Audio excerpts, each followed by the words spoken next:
हम सब कभी ना कभी ऐसी मुश्किल बातचीत में फंसते हैं जहां कुछ बड़ा दांव पर लगा होता है। हाँ, बिल्कुल। जज्बात एकदम हावी और राय वो तो बिल्कुल अलग होती है। हाँ हाँ। सोचिए, जैसे अपनी तनख्वाह बढ़ाने की बात करनी हो या टीम के किसी सदस्य को उसकी कोई गंभीर गलती बतानी हो। बिल्कुल। और अक्सर ये बातें फिर बिगड़ जाती हैं। हाँ, अक्सर ये बहस या झगड़े में बदल जाती हैं, शायद इसलिए कि तनाव में हम ठीक से सोच ही नहीं पाते हैं। हाँ, यही होता है। पर देखिए, कुछ बुनियादी सिद्धांत हैं, कुछ बहुत बेसिक सी बातें हैं जो इन मुश्किल तनाव वाले पलों को टकराव से बचा सकती हैं। अच्छा। हाँ, और एक सार्थक बातचीत की तरफ ले जा सकती हैं। अरे वाह, ये तो जानना बहुत जरूरी है फिर। तो चलिए, इन महत्वपूर्ण बातचीतों को संभालने वाले कुछ शुरुआती और अहम सिद्धांतों पर थोड़ी गहराई से बात करते हैं। कहाँ से शुरू करें? पहला कदम क्या है? देखिए, शुरुआत हमेशा अपने आप से होती है, तो पहला सिद्धांत है दिल से शुरुआत करो। दिल से शुरुआत करो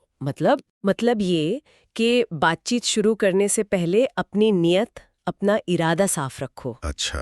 अक्सर क्या होता है कि हम बातचीत में उतरते हैं जीतने के लिए या खुद को सही साबित करने के लिए। या फिर ये दिखाने के लिए कि सामने वाला गलत है। बिल्कुल। और बस वहीं से गड़बड़ शुरू हो जाती है। ये तो बहुत होता है, मतलब गुस्से में या फ्रस्ट्रेशन में तो लगता है बस अपनी बात मनवा लो। हाँ। इसे बदलें कैसे? ये इरादा कैसे बदलें? इसके लिए खुद से 3 सवाल पूछना बहुत जरूरी है। ओके, 3 सवाल। कौन से? पहला, मैं इस रिश्ते से मतलब इस व्यक्ति के साथ जो मेरा रिश्ता है उससे असल में क्या चाहता हूँ। दूसरा, इस बातचीत का नतीजा क्या निकलना चाहिए जो मेरे लिए अच्छा हो। ठीक है। और तीसरा, मैं खुद अपने लिए इस पूरी सिचुएशन में क्या चाहता हूँ। अच्छा, रिश्ते के लिए, नतीजे के लिए और अपने लिए। हाँ, इन सवालों पर सोचने से क्या होता है, हमारा ध्यान अपनी जीत या मैं ही सही हूँ वाली जिद से हट जाता है। हटकर कहाँ जाता है? समाधान खोजने पर कि भाई कोई हल निकले। और ये बहुत मददगार है, खासकर तब जब बातचीत के बीच में गुस्सा आने लगे। रुककर वापस इन्हीं सवालों पर लौटना चाहिए। ये बात तो है। तनाव में दिमाग शायद वो जीतने वाला शॉर्टकट ही ढूंढता है। एग्जैक्टली। और वो असल मुद्दे से भटका देता है। सही कहा। जैसे अगर मैं कहूं तुम हमेशा देर करते हो, तो शायद सामने वाला डिफेंसिव हो जाए, बात बंद। बिल्कुल। लेकिन अगर कहा जाए मैं चाहता हूं कि हम मिलकर कोई ऐसा रास्ता निकालें जिससे प्रोजेक्ट टाइम पर हो और हम दोनों पर प्रेशर भी कम हो, हाँ, तो शायद बात बन जाए। इससे माहौल थोड़ा सुरक्षित लगता है। बिल्कुल। और यहीं से दूसरा सिद्धांत जुड़ता है, देखना सीखो। देखना सीखो। क्या देखना? सिर्फ ये नहीं कि क्या कहा जा रहा है, मतलब कंटेंट, बल्कि ये भी देखो कि बातचीत का माहौल कैसा है। कंडीशन कैसी है? माहौल कंडीशन मतलब कि मुद्रा में आ गए हैं। ये पहचानना बहुत जरूरी है कि माहौल कब असुरक्षित हो रहा है। माहौल असुरक्षित होने का क्या मतलब है? इसके संकेत क्या होते हैं? कैसे पहचाने? देखिए, जब लोगों को लगता है कि भाई यहाँ खुलकर बोलना सेफ नहीं है, उन्हें खतरा महसूस होता है, तो वो 2 तरह से रिएक्ट करते हैं। 2 तरह से? हाँ, या तो चुप्पी साध लेते हैं या फिर हिंसा पर उतर आते हैं। चुप्पी या हिंसा? हाँ, चुप्पी का मतलब हो सकता है कि वो बात को घुमा फिरा कर कहें, मास्क करें या मुद्दे को टालें, अवॉइड करें या फिर एकदम चुप हो जाएं, विड्रॉ कर लें। अच्छा। और हिंसा? हिंसा का मतलब? अपनी बात मनवाने के लिए हावी होना, कंट्रोल करने की कोशिश करना या सामने वाले पर कोई लेबल लगा देना कि तुम तो हो ही ऐसे, या फिर सीधे पर्सनल अटैक करना। समझ गया। ये दोनों ही संकेत हैं कि बातचीत वो पटरी से उतर गई है। बिल्कुल। जैसे मान लीजिए किसी सहकर्मी को फीडबैक दिया कि ये प्रोजेक्ट टाइम पर नहीं हो रहा है और वो फोन देखने लगे या चुप्पी हो गई, या एकदम से भड़क जाएं कि तुम्हें हमेशा मेरे ही काम में कमी दिखती है, तो ये हिंसा। एग्जैक्टली। ठीक है, तो हमने पहचान लिया कि माहौल बिगड़ रहा है। हाँ। अब क्या करें? अब आता है तीसरा सिद्धांत, एक सुरक्षित माहौल बनाओ, मेक इट सेफ। ओके। जैसे ही आप देखें कि बातचीत असुरक्षित हो रही है, आपका पहला काम है उसे फिर से सुरक्षित बनाना। और ये सुरक्षा बनती कैसे है? इसके 2 मेन पिलर हैं, 2 स्तंभ। पहला है साझा उद्देश्य, म्यूचुअल पर्पस, और दूसरा है आपसी सम्मान, म्यूचुअल रिस्पेक्ट। साझा उद्देश्य और आपसी सम्मान, इसे थोड़ा और खोलेंगे। साझा उद्देश्य का मतलब है सामने वाले को ये महसूस कराना कि आप दोनों एक ही टीम में हैं। आप दोनों के लिए एक फायदेमंद नतीजा चाहते हैं, ना कि सिर्फ अपनी जीत। अच्छा, कि हम दोनों का फायदा हो इसमें। हाँ, और आपसी सम्मान का मतलब है ये दिखाना कि आप सामने वाले व्यक्ति की, उसकी राय की, उसकी फीलिंग्स की कद्र करते हैं, भले आप उसकी बात से सहमत न हो। हाँ, सम्मान जरूरी है। बहुत। जब लोगों को लगता है कि उनका सम्मान हो रहा है और हमारा लक्ष्य भी एक ही है, तब वो सुरक्षित महसूस करते हैं। और फिर वो खुलकर अपनी बात रखते हैं, डिफेंसिव नहीं होते। तो मतलब ऐसा कुछ कहना काम आ सकता है कि देखो, मेरा इरादा तुम्हें गलत साबित करना बिल्कुल नहीं है, मैं तो बस चाहता हूं कि हम दोनों के लिए एक ठीक-ठाक हल निकल आए। ये साझा उद्देश्य हो गया। हाँ, बिल्कुल। या फिर मैं समझ सकता हूं कि तुम ऐसा क्यों सोच रहे हो और मैं तुम्हारी चिंता का सम्मान करता हूं। ये आपसी सम्मान। बिल्कुल सही। ये छोटी छोटी बातें लग सकती हैं, पर ये माहौल को सुरक्षित बनाने में बहुत बड़ा फर्क डालती हैं। तो ये तो साफ है कि कैसे अपनी नीयत साफ रखना, फिर बातचीत के माहौल पर लगातार नजर रखना और जरूरत पड़ने पर उसे सुरक्षित बनाना, ये तीनों सिद्धांत असल में जुड़े हुए हैं। हाँ, एक के बिना दूसरा अधूरा है। और ये मिलकर मुश्किल से मुश्किल बातचीत को भी एक बेहतर दिशा दे सकते हैं। बिल्कुल। और अब सोचने वाली बात यह है कि इन सिद्धांतों को जानने के बाद अगली बार जब कोई ऐसी मुश्किल या जरूरी बातचीत करनी हो, तो वो पहला कदम कैसे अलग हो सकता है? हाँ, मतलब क्या कुछ अलग किया जा सकता है शुरू में ही, जिससे सार्थक संवाद की एक अच्छी बातचीत की संभावना बढ़ जाए? ये सवाल जरूर सोचना चाहिए। हाँ, तो अक्सर ऐसा क्यों होता है कि जरूरी बातचीत वो या तो बहस बन जाती है या फिर एकदम बंद हो जाती है? आज हम कुछ दिलचस्प चीजें देख रहे हैं जो इसी सवाल की तह तक जाती हैं। लगता है साला खेल भरोसे का है, एक सेफ माहौल बनाने का, खासकर जब बात थोड़ी मुश्किल हो। बिल्कुल। और ये सिर्फ एक एहसास की बात नहीं है, इसके पीछे काफी दिमागी विज्ञान है, जैसा कि इन स्टडीज में भी दिखता है। हाँ। होता क्या है कि जैसे ही कोई खतरा महसूस होता है, चाहे वो सोशल हो या साइकोलॉजिकल, दिमाग का एक हिस्सा है अमिगडाला। अच्छा। वो एक्टिव हो जाता है और हमें एक तरह से लड़ो या भागो वाले मोड में डाल देता है। और ठीक यहीं से सारी गाड़ी पटरी से उतर जाती है। मतलब जैसे इन दस्तावेजों में बताया है, लोग या तो बिल्कुल चुप हो जाते हैं, साइलेंस, बात टालना, विषय बदलना, या बस मन में रख लेना। या फिर वो दूसरी तरफ चले जाते हैं, वायलेंस, मतलब आक्रामक हो जाना, हावी होना, लेबल चिपकाना या सीधे सीधे हमला करना। तो इस जानकारी से इसे पहचानना और संभालना कैसे है फिर? देखिए, सबसे पहले ये समझना जरूरी है कि उस लड़ो या भागो वाले मोड में ना, दिमाग का जो सोचने समझने वाला हिस्सा होता है, प्रीफ्रंटल कॉर्टेक्स, वो लगभग बंद सा हो जाता है। ओके। एड्रेनलिन, कॉर्टिसोल, ये सब बढ़ जाते हैं। तो उस पल आप किसी लॉजिकल इंसान से नहीं, बल्कि उसके डिफेंस मैकेनिज्म से बात कर रहे होते हैं, है ना? सही। और यहाँ एक दिलचस्प बात यह है कि सुरक्षा बनाने के लिए 2 पिलर्स बताए गए हैं, साझा मकसद यानी म्यूचुअल पर्पस, और आपसी इज्जत यानी म्यूचुअल रिस्पेक्ट। साझा मकसद? हाँ। अच्छा, मतलब ये कि क्या सामने वाले को लग रहा है कि हम एक ही टीम में हैं? क्या उन्हें भरोसा है कि आप उनके हितों का भी ध्यान रख रहे हैं? बिल्कुल। जैसे वो मैनेजर वाला उदाहरण था ना, उसे सिर्फ डेडलाइन की फिक्र नहीं दिखानी, बल्कि टीम के किसी सदस्य पर अगर काम का बोझ ज्यादा है तो उसकी भी चिंता करनी होगी, तभी बात बनेगी शायद। हाँ, सही कहा। और दूसरा है आपसी इज्जत, मतलब बातचीत का तरीका, लहजा कैसा है, क्या आपकी बातों से, आपके हाव भाव से सम्मान दिख रहा है?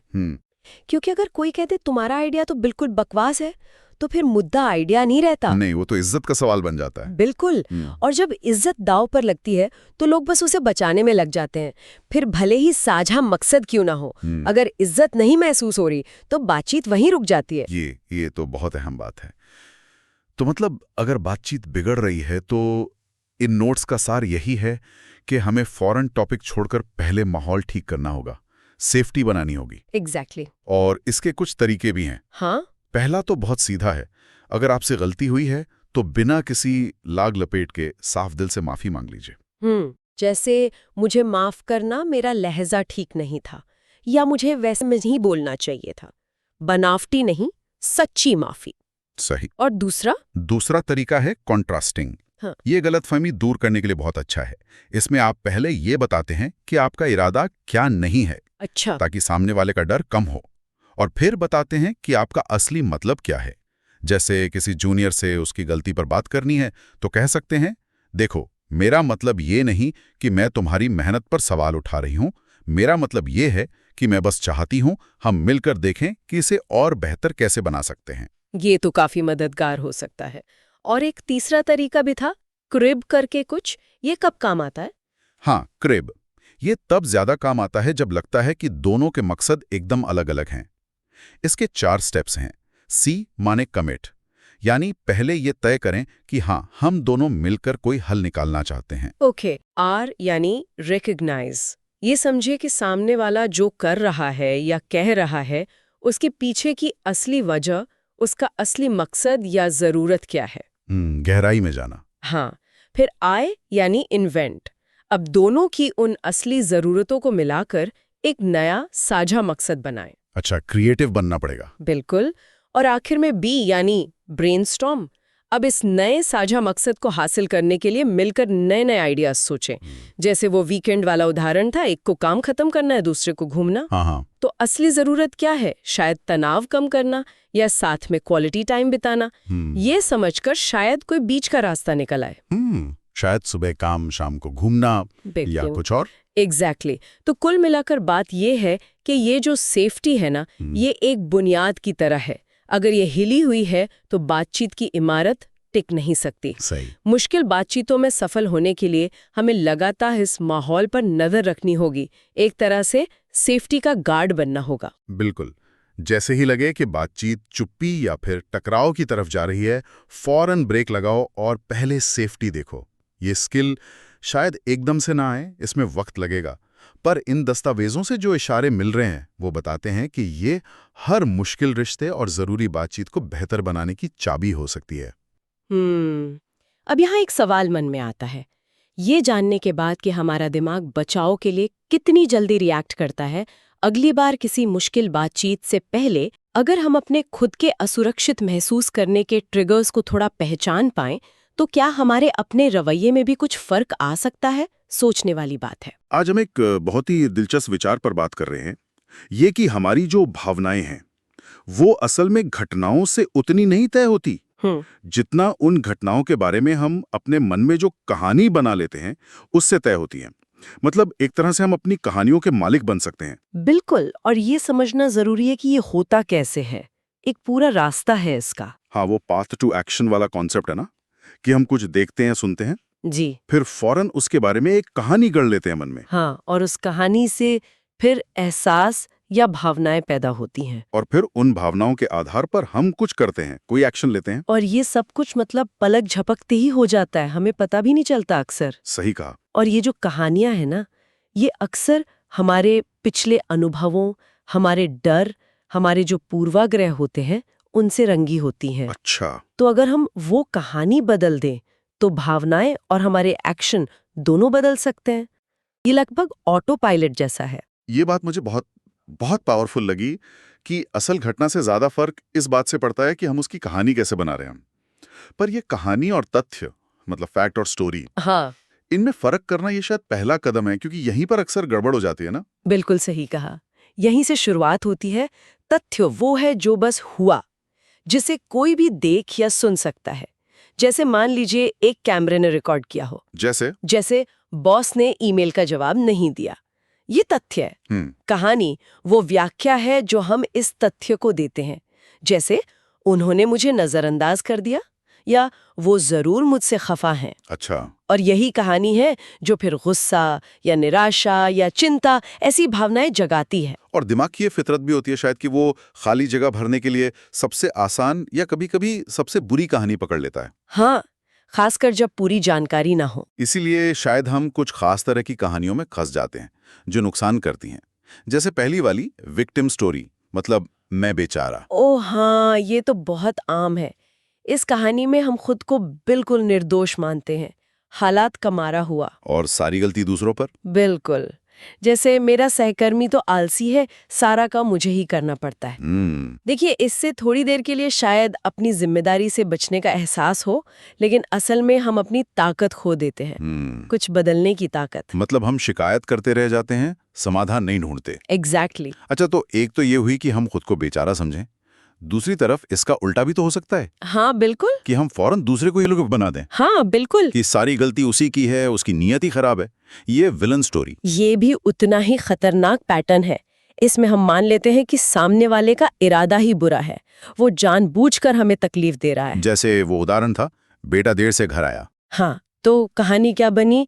इसे तो बस नियम तोड़ने में मजा आता है, इसे मेरी कोई परवाह ही नहीं। अब ऐसी कहानी से क्या होता है? सहानुभूति खत्म, बातचीत का दरवाजा बंद। हाँ, हम ये समझने की कोशिश ही नहीं करते कि शायद कोई और वजह हो। पर एक सवाल है, क्या कभी-कभी वाकई में सामने वाला गलत नहीं होता? मतलब विलेन स्टोरी से बाहर आने का मतलब ये तो नहीं कि हम हर गलत चीज को नजरअंदाज कर दें? ये बहुत अच्छा सवाल है। नहीं, बिल्कुल नहीं। विलन स्टोरी से निकलने का मतलब ये नहीं कि हम गलत व्यवहार को अनदेखा कर दें या उसे सही ठहरा दें। तो फिर मतलब ये है कि हम तुरंत ये ना मान लें कि उनकी नीयत ही खराब थी। एक्शन गलत हो सकता है, पर उसके पीछे की वजह शायद वो ना हो जो हम सोच रहे हैं। अच्छा, शायद कोई मजबूरी हो, कोई गलतफहमी हो। तो व्यवहार पर फोकस करना, ना कि सीधे नीयत पर शक करना, ज्यादा मददगार होता है। समझ गया, ओके। और तीसरी कहानी थी हेल्पलेस स्टोरी, मतलब मैं तो कुछ कर ही नहीं सकता, मैं लाचार हूँ। जी, ये कहानी तो हमें बिल्कुल निष्क्रिय बना देती है, एकदम पैसिव। जैसे वो मीटिंग वाला उदाहरण। मीटिंग तो हमेशा लंबी और बोरिंग ही होती है, इसमें मैं क्या कर सकता हूँ। हाँ, ये तो मैंने भी सोचा है कई बार। हाँ, हम सबने सोचा है, लेकिन ये सोच हमें कोशिश करने से रोक देती है। सही बात है। हो सकता है बॉस पे बदलाव चाहते हो सकता है कोई छोटा सा सुझाव काम कर जाए, पर ये हेल्पलेस वाली कहानी हमें वो कदम उठाने ही नहीं देती। तो ये तीनों कहानियां, विक्टिम, विलेन और हेल्पलेस, ये एक तरह से हमें फंसा लेती हैं। इनसे बाहर कैसे निकलें? अपनी कहानी को दोबारा कैसे लिखें? देखिए, पहला कदम है थोड़ा रुकना और सिर्फ तथ्यों को देखना, बिना किसी जजमेंट के। क्या हुआ था जिसे कोई भी देख या सुन सकता था। ओके, जैसे बॉस ने ईमेल का जवाब नहीं दिया, बस। बिल्कुल, फुल स्टॉप। फिर अपनी जो पहली ऑटोमेटिक कहानी मन में आई, उस पर सवाल उठाएं। कैसे? खुद से पूछें, क्या इस सिचुएशन की कोई और कहानी हो सकती है? या क्या कोई और वजह हो सकती है? अगर विक्टिम स्टोरी है तो सोचें, इस प्रॉब्लम में मेरा क्या रोल हो सकता है, छोटा सा भी। अगर विलन स्टोरी है तो पूछें, एक समझदार अच्छा इंसान ऐसा क्यों करेगा? क्या कोई और एंगल है? और हेल्पलेस स्टोरी के लिए? उसके लिए पूछें, वो कौन सा एक छोटा सा, बिल्कुल छोटा सा कदम है जो मैं शायद उठा सकता हूँ स्थिति को थोड़ा बदलने के लिए। अच्छा, तो पहले फैक्ट्स देखो, फिर अपनी कहानी पर सवाल करो और फिर एक नहीं, ज्यादा काम की कहानी बनाओ। बिल्कुल। जैसे वो पार्टनर के चुप रहने वाला उदाहरण था। हाँ। पुरानी कहानी, विलन, वो मुझसे नाराज है, मेरी परवाह नहीं। नतीजा क्या? लड़ाई झगड़ा। नई बेहतर कहानी क्या हो सकती है? शायद काम पर कुछ हुआ हो, बहुत स्ट्रेस में लग रहा है, चलो प्यार से पूछती हूँ। और इससे फिर भावनाएं बदलेंगी। हाँ, गुस्से की जगह शायद थोड़ी चिंता या हमदर्दी आए। और एक्शन भी बदलेगा, लड़ने की बजाय बात करने की कोशिश होगी। बिल्कुल। बात घूम फिर कर वहीं आती है कि हम अपनी भावनाओं और अपने रिएक्शंस की जिम्मेदारी लेना सीखें। ये आसान नहीं है, पर संभव है। जब हम अपनी कहानी बदलते हैं तो सिर्फ हमारा महसूस करने का तरीका नहीं बदलता, नतीजे भी बदलते हैं। रिश्ते सुधरते हैं, बातचीत बेहतर होती है। ये सोचना ही कितना एम्पावरिंग है कि अपने अंदर की कहानी को थोड़ा सा बदलकर हम अपने बाहरी अनुभव और रिश्तों को कितना बेहतर बना सकते हैं। हाँ, एक तरह से अपनी लाइफ की ड्राइविंग सीट पर वापस आना। बिल्कुल। और अगर ये सच है कि हमारी ये अंदरूनी कहानियां हमारे रिश्तों पर, हमारे नतीजों पर इतना गहरा असर डालती हैं, तो फिर ये सवाल शायद हम सबके सोचने के लिए है।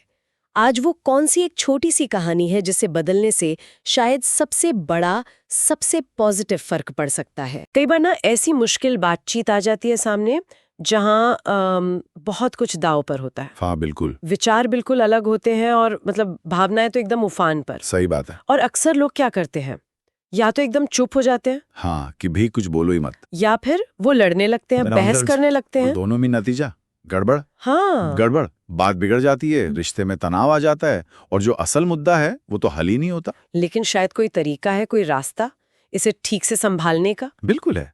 एक स्ट्रक्चर्ड तरीका है जिससे अपनी बात साफ, सम्मानजनक और असरदार तरीके से रखी जा सकती है। हाँ, मैंने सुना है इसके बारे में, वो स्टेट वाला framework. STAT। State. Exactly. State. ये मुश्किल संवादों में ना एक तरह से गाइड की तरह काम करता है। अच्छा। तो चलिए इसे खुलते S से शुरू करें। हाँ। ये S क्या है? देखी या सुनी जा सकने वाली बातों से। सिर्फ तथ्य। जैसे? कोई उदाहरण? जैसे आप कह सकती हैं, मीटिंग में आपने 3 बार मेरी बात काटी, ये एक फैक्ट है। या पिछले हफ्ते रिपोर्ट की 3 डेडलाइन मिस हुई, देखा जा सकता है। हाँ ना? ठीक है, पर सिर्फ तथ्य ही क्यों? हम अक्सर अपनी फीलिंग्स या जो हमें लगता है वो पहले बताना चाहते हैं। यही तो मतलब कैच है। तथ्य सबसे कम विवादास्पद होते हैं, उन पर बहस करना मुश्किल है। अगर आपने कहा 3 डेडलाइन मिस हुई, तो ये सच है। अच्छा, हाँ, ये बात तो है। ये एक सेफ जोन बनाता है बातचीत के लिए। आपकी बात को वजन मिलता है और सबसे जरूरी, ये बहस को भावनाओं से हटाकर असलियत पर ले आता है। ठीक है, मान लिया, तथ्य रख दिए, पर ये तो थोड़े सूखे नहीं लगेंगे? मतलब सिर्फ फैक्ट्स, इसमें जान कैसे आएगी? बिल्कुल, यहीं पर आता है दूसरा step, T, tell your story. अपनी कहानी बताएं। कहानी?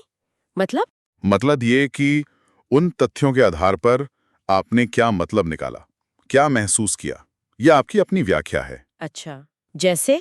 वो डेडलाइन वाले उदाहरण में हाँ।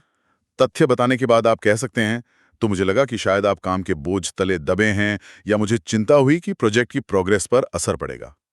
ये आपकी कहानी है जो उन तथ्यों से जुड़ी है। ओके, तो ये मेरी समझ है उन तथ्यों की।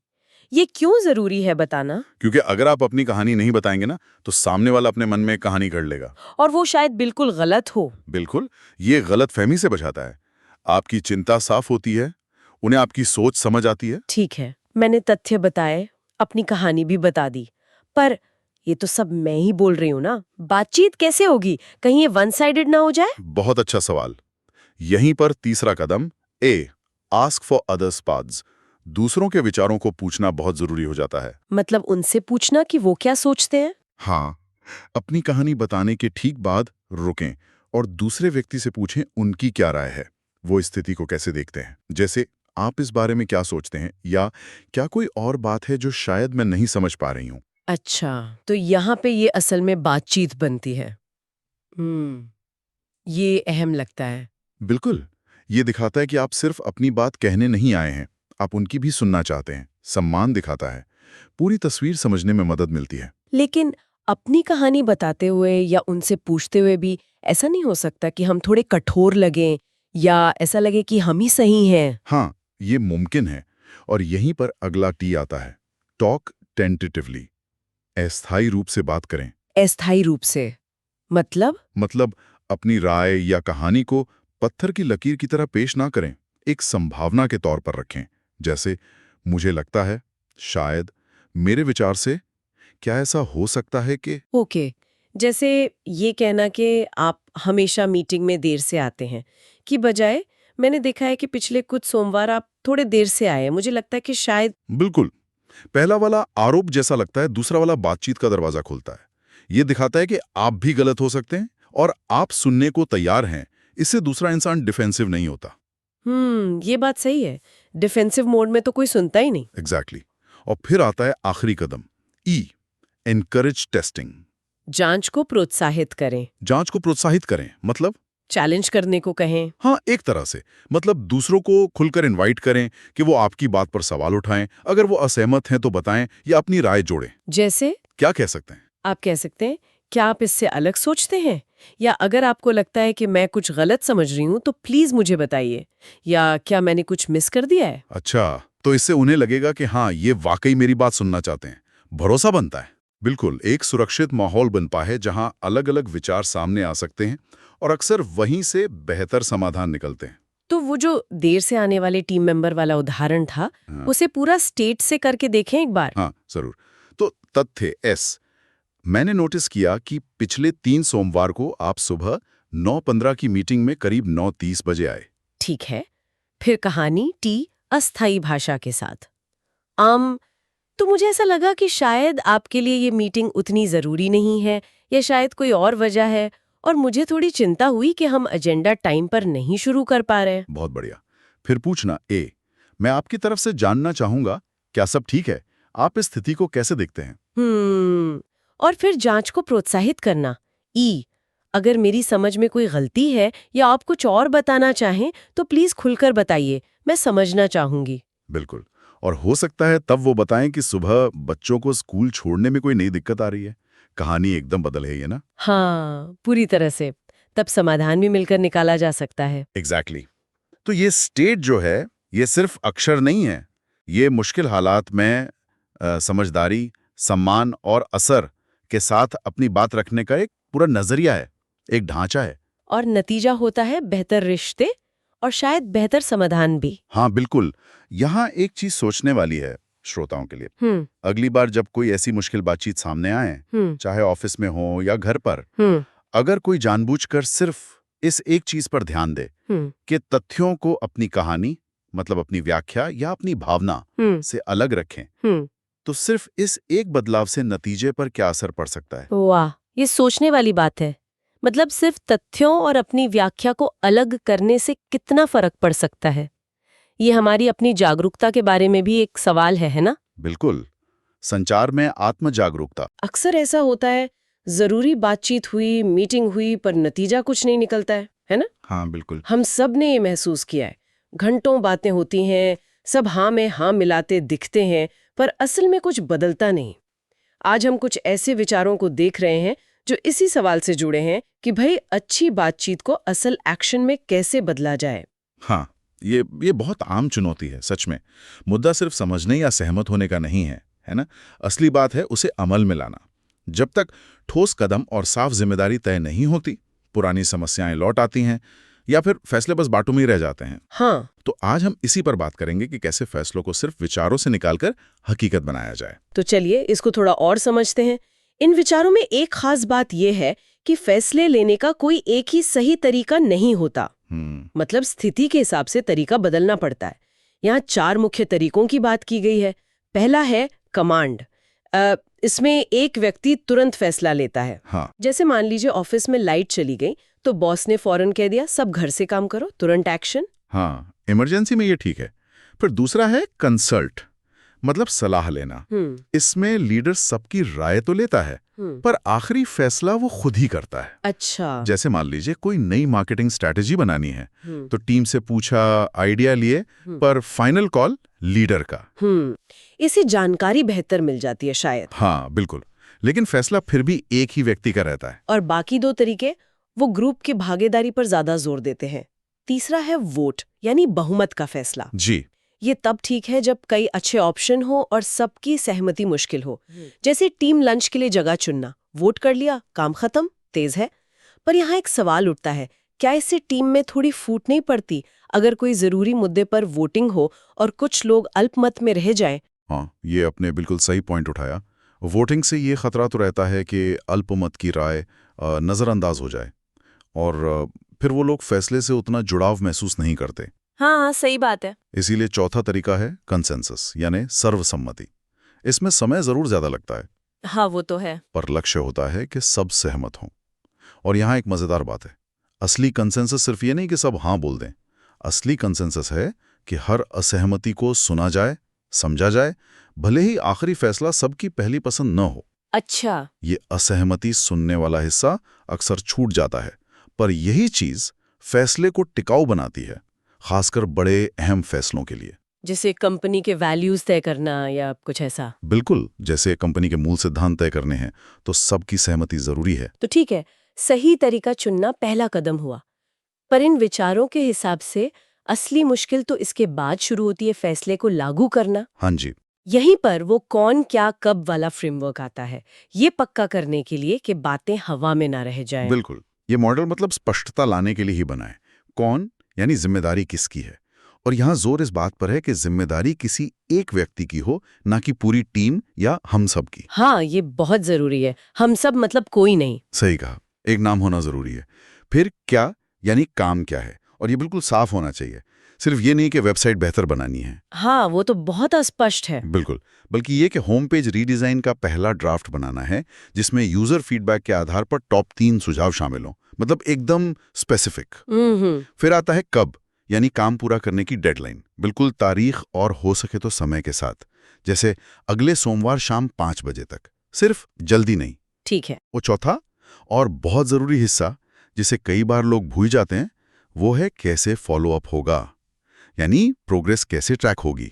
क्या हर हफ्ते मीटिंग में अपडेट होगा या रोज सुबह एक छोटा ईमेल अपडेट भेजा जाएगा? हाँ, वरना पता ही नहीं चलता काम कहाँ तक पहुंचा। बिल्कुल, ये चीजें तय करती हैं कि काम पटरी पर है या नहीं। और हाँ, इन विचारों में इस बात पे भी जोर है कि वो टाल मटोल वाले जवाब होते हैं ना, ठीक है देख लेंगे या इसे जल्दी शुरू करते हैं, उनसे बचना कितना जरूरी है। हाँ। अरे हाँ, मुझे याद आया, एक बार हमने कहा था इस प्रोजेक्ट पर जल्दी काम करते हैं, 2 हफ्ते बाद पता चला किसी ने शुरू ही नहीं किया। क्योंकि जल्दी का मतलब सबके लिए अलग था और कोई एक जिम्मेदार था ही नहीं। हाँ बिल्कुल, ऐसा ही होता है। ये बहुत आम अनुभव है। अस्पष्टता जो है ना, वो एक्शन की दुश्मन है। सब सोचते हैं कि काम हो जाएगा, पर कोई जिम्मेदारी नहीं लेता और आखिर में कुछ नहीं होता। सही बात। तो बजाय ये कहने के कि इस पर जल्दी काम शुरू कर देंगे, साफ कहना चाहिए, प्रिया, तुम इस प्रोजेक्ट के लिए जरूरी लोगों और साधनों का प्लान बनाकर इस हफ्ते के अंत तक मुझे भेजोगे। या फिर राहुल, तुम नए सोशल मीडिया कैंपेन का डिटेल प्लान बनाकर कल दोपहर तक सबके साथ शेयर करोगे। हाँ। ये जो स्पष्टता है ना, यही बातचीत को नतीजों में बदलती है। ये फैसले लेने के अलग अलग तरीके और उन्हें लागू करने का ये साफ साफ कौन क्या कब मॉडल, ये तो हमने समझ लिया। अब सोचने वाली बात यह है कि हम अपनी रोज की बातचीत और बैठकों में, जहां अक्सर बातें तय होकर भी अमल में नहीं आती, वहां इस स्पष्टता को कैसे ला सकते हैं। वो कौन सी एक बातचीत है जिसे आज ही इस कौन क्या कब फ्रेमवर्क में ढालकर देखा जा सकता है, ताकि वो सिर्फ बातें ना रह जाएं बल्कि कुछ असल में हो। अक्सर मुश्किल बातचीत में हम देखते हैं कि लोग या तो एकदम चुप हो जाते हैं या फिर शायद गुस्से से भर जाते हैं, है ना? हाँ, ये बहुत आम है। तो आज हम इसी पर थोड़ी गहराई से बात कर रहे हैं। मतलब ये समझने की कोशिश की ऐसे में दूसरे इंसान के नजरिए को, उनके सोचने के ढंग को कैसे पकड़ा जाए। बिल्कुल, ये सिर्फ बोलना नहीं है, बल्कि गहराई से सुनना और समझना है, ताकि भरोसा बढ़े, गलतफहमियां नहीं। सही कहा। और जब हम सामने वाले के सोचने के तरीके को, मतलब उनके क्यों को समझने की कोशिश करते हैं, तो हम फौरन कोई फैसला नहीं सुनाते उनके बर्ताव पर। हाँ, वो जजमेंट वाला बटन बंद कर देते हैं। एग्जैक्टली। इससे वो डिफेंसिव नहीं होते और बातचीत सही दिशा में जा सकती है। इसके लिए एक खास तरीका भी है जो हमें देखने को मिला। AMPP? AMPP, हाँ मैंने भी देखा। ये उन मुश्किल हालातों के लिए काफी सही बताया गया है। तो पहला A मतलब आस्क जेंटली, नरमी से पूछना। हाँ, नरमी से पूछना, आस्क जेंटली। इसका मकसद सिर्फ सवाल दागना नहीं है। अच्छा, बल्कि ये जताना है कि आप सच में, मतलब ईमानदारी से उनकी बात सुनना चाहते हैं, उन पर कोई इल्जाम नहीं लगा रहे। जैसे कि शायद ऐसा कुछ, मैं समझना चाहूंगी कि आप क्या सोच रहे हैं, थोड़ा बताएंगे, या कुछ ऐसा। हाँ, या आपके मन में इस वक्त क्या चल रहा है, इस तरह का सवाल। और इसके बाद आता है M, यानी मिरर, भावनाओं को दर्शाना। ये थोड़ा समझाएंगे? हाँ, मिरर देयर इमोशंस। इसमें शब्दों को तोते की तरह दोहराना नहीं है। अच्छा, ओके। बल्कि उनके हाव भाव, उनकी आवाज का जो टोन है, उस पर ध्यान देना और उसे हल्के से, मतलब बहुत हल्के से कॉपी करना, ताकि उन्हें लगे कि हम समझ रहे हैं। बिल्कुल, कि आप उनकी फीलिंग्स को पकड़ पा रहे हैं। जैसे मान लो कोई गुस्से में है, तो आप थोड़े गंभीर होकर कह सकते हैं, आपकी आवाज से लग रहा है कि आप काफी परेशान हैं, क्या मैं सही समझ रहा हूँ? इससे शायद उन्हें लगता है कि हाँ, मेरी बात सुनी जा रही है, मेरी भावनाओं को अहमियत मिल रही है। सही। फिर आता है P, पैराफ्रेज। पैराफ्रेज यानी उनकी बात को अपने शब्दों में कहना। हाँ बिल्कुल, जो उन्होंने कहा, जो आपने समझा, उसे अपने शब्दों में उनके सामने रखना। इसमें सिर्फ तथ्य नहीं, बल्कि उनकी भावना, उनका इरादा, वो भी शामिल हो सकता है। जैसे कि, तो अगर मैं सही समझी, आपका मतलब है कि। एग्जैक्टली। इससे 2 फायदे हैं। एक तो कंफर्म हो जाता है कि आप सही समझे। हाँ। और अगर नहीं समझे तो उन्हें मौका मिलता है आपको ठीक करने का। गलतफहमी वहीं रुक जाती है। ये तो बहुत जरूरी है। लेकिन मान लीजिए कोई फिर भी चुप है, मतलब पूछ भी लिया, मिरर भी कर लिया, पैराफ्रेज की कोशिश भी की, पर वो कुछ बोल ही नहीं रहे, तब? हाँ, ये मुश्किल हो सकता है। तब आता है आखिरी P, प्राइम। प्राइम? हाँ, प्राइम मतलब बातचीत शुरू करने में मदद करना। इसे आखिरी उपाय समझना चाहिए। अच्छा, ये लास्ट रिजॉर्ट है। हाँ, अगर कोई बिल्कुल खामोश है, तो आप एक अंदाजा लगाकर, एक गैस करके उनकी बात शुरू करने में मदद कर सकते हैं। गैस? कैसे? जैसे आप कह सकते हैं, कहीं आपको ऐसा तो नहीं लग रहा है कि मैंने आपकी बात को अहमियत नहीं दी, या शायद आपको लग रहा है कि मेरा इरादा ठीक नहीं था। क्या ऐसी बात है? ओह, तो आप एक संभावित वजह सामने रख रहे हैं। हाँ, और अक्सर होता यह है कि लोग इस तरह के सीधे सवाल से या तो सहमत होते हैं या असहमत, पर बोलना शुरू कर देते हैं।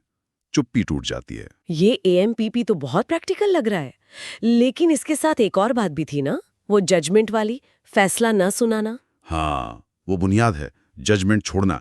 जब कोई चुप हो या गुस्से में हो, तो फौरन उन्हें दोषी मान लेने के बजाय ये सोचना कि वो ऐसा क्यों कर रहे होंगे। ये मुश्किल है। हम अक्सर दूसरों की गलती का कारण सीधे उनकी पर्सनालिटी को मान लेते हैं। सही कहा। और अपनी गलती का कारण हालात को। वो तो है ही लेट लतीफ, और मैं लेट हो गया क्योंकि ट्रैफिक बहुत था। हाँ, ये तो होता है। इस सोच को बदलना होगा। बिल्कुल। और यहीं पर आता है सुरक्षित माहौल बनाने का कॉन्सेप्ट। अगर लगे कि बातचीत पटरी से उतर रही है तो सबसे पहले उस माहौल को सेफ बनाना जरूरी है। सेफ कैसे, मतलब? अपनी नीयत साफ करके। जैसे आप कह सकते हैं, देखो, मेरा इरादा आपको ठेस पहुंचाना बिल्कुल नहीं था, या शायद मैं आपकी बात ठीक से समझ नहीं पाया, क्या आप फिर से समझाएंगे प्लीज। अच्छा, गुस्सा दिखाने के बजाय जिज्ञासा दिखाना। हाँ, जिज्ञासा, क्यूरियोसिटी। जब आप ये दिखाते हैं तो सामने वाले को लगता है कि आप प्रॉब्लम सॉल्व करने में उनके साथ हैं, उनके खिलाफ नहीं।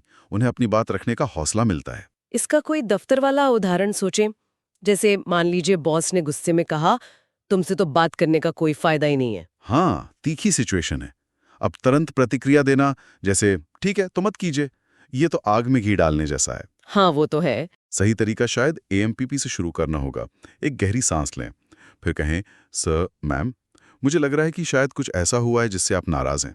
मैं समझना चाहूंगा कि क्या बात है। ये हुआ आस्क। जरूरत पड़े तो मिरर करें। आपकी आवाज से लग रहा है कि आप काफी अपसेट हैं। ये दिखाता है कि आप उन्हें समझ रहे हैं, जज नहीं कर रहे। आप उन्हें स्पेस दे रहे हैं अपनी बात रखने के लिए। एग्जैक्टली। तो ये जो तकनीकें हैं, AMPP, जजमेंट से परहेज, सुरक्षित माहौल बनाना, ये सिर्फ बातचीत के नुस्खे नहीं है। ये तो रिश्तों को बेहतर बनाने, मुश्किल हालात को संभालने की एक कला है। हाँ, एक समझ है। ये जुड़ने के बारे में है, कनेक्ट करने के बारे में। और आगे के लिए शायद एक विचार ये हो सकता है, अगली बार जब कोई ऐसी मुश्किल बातचीत सामने आए तो इनमें से सिर्फ एक चीज को आजमा कर देखने से क्या फर्क पड़ सकता है। सिर्फ एक? हाँ, सिर्फ एक। शायद सिर्फ नरमी से पूछने पर फोकस करें, या जानबूझकर तय करें कि आज मैं जजमेंट पास नहीं करूंगी। देखें कि वो एक छोटा सा बदलाव सामने वाले के रास्ते को, उनके नजरिए को समझने में कितनी मदद करता है।